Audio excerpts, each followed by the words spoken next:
Hello, ici Emmanuel Marguet et moi j'aime le yoga et le chocolat. Au lait, surtout, hein. Chocolat au lait, attention. Bienvenue dans cette nouvelle vidéo. Donc aujourd'hui je vais vous parler de la crise existentielle. Ah, la crise existentielle. Ça c'est un bon moment de notre vie. Donc en général, elle vient entre deux... Il y a deux possibilités. La première possibilité, c'est après un crash. Voilà. Donc c'est très souvent dans une notion de deuil, hein, la mort de quelqu'un, mais ça peut être aussi la mort d'un couple, la mort... voilà.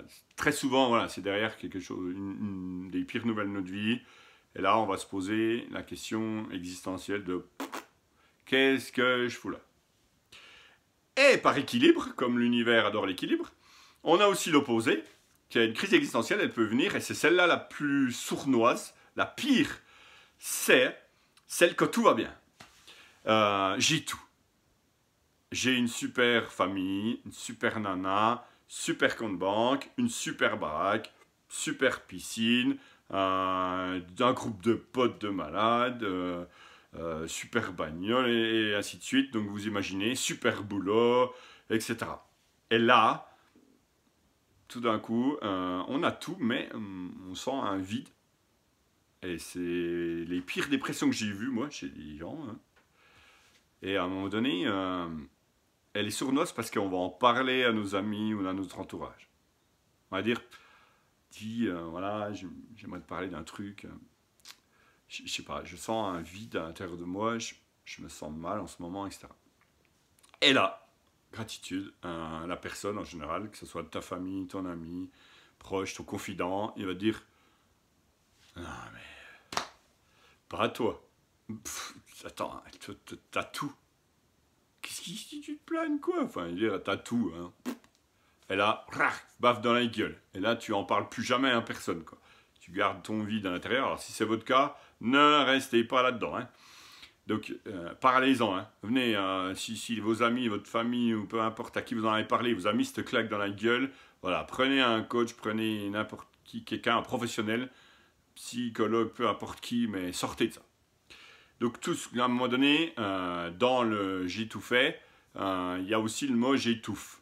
C'est-à-dire j'ai tout fait, et donc j'étouffe, et à un moment donné, ben, je sens un vide en moi, et donc là, boum, crise existentielle. Qu'est-ce que je fous là? J'ai tout et je suis toujours pas heureux. Et donc, c'est très lié à des gens qui sont dans le je suis pas assez. Leur blessure profonde, c'est je ne me sens pas assez. Donc, ils vont faire.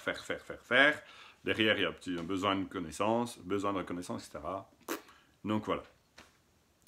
Et donc, à un moment donné, voilà, dans la crise existentielle, vous pouvez aussi passer par des questions à la con, où un jour, vous ouvrez les yeux et vous regardez votre collègue de boulot et vous vous dites, mais qu'est-ce que je fous là? Ensuite, vous rentrez chez vous, vous regardez votre femme, vous vous dites, mais putain, mais c'est qui ça?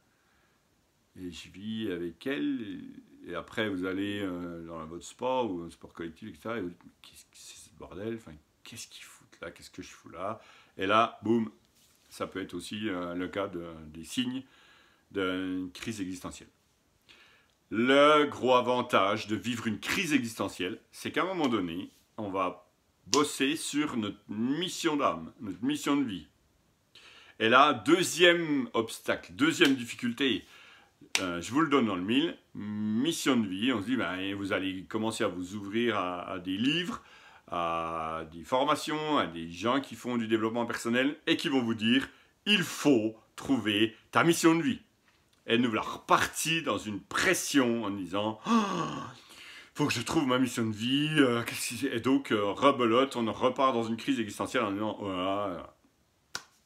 Donc, le conseil que je donne par rapport à la crise existentielle, qui est liée à notre mission de vie, notre mission d'âme, peu importe comment on l'appelle, c'est que tu ne trouveras jamais ta mission de vie.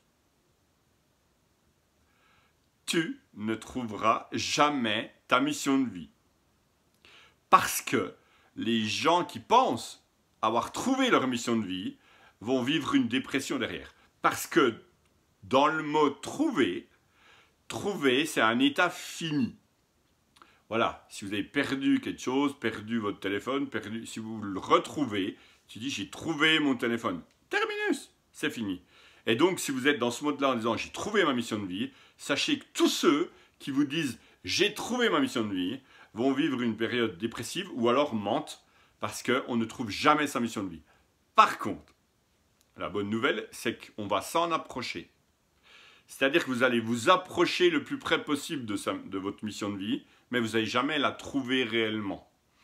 Martin Luther King, il n'a pas trouvé sa mission de vie, mais il s'en est approché fortement. Donc voilà, faites bien attention, vous ne trouverez jamais votre mission de vie. Donc derrière une crise existentielle, c'est la deuxième marche pour pouvoir continuer à avancer et à accepter de vivre avec un trou à l'intérieur. Sentiment de manque et d'abandon, c'est comme ça, c'est chez tout le monde. Et jusqu'à la fin de nos jours. Donc soyez à l'aise avec ça. Ça fait partie du jeu. Et donc voilà, je voulais vous parler de cette fameuse crise existentielle. J'espère que ça vous a aidé. Je vous souhaite de continuer votre chemin de vie. Et je vous dis à bientôt. Ciao.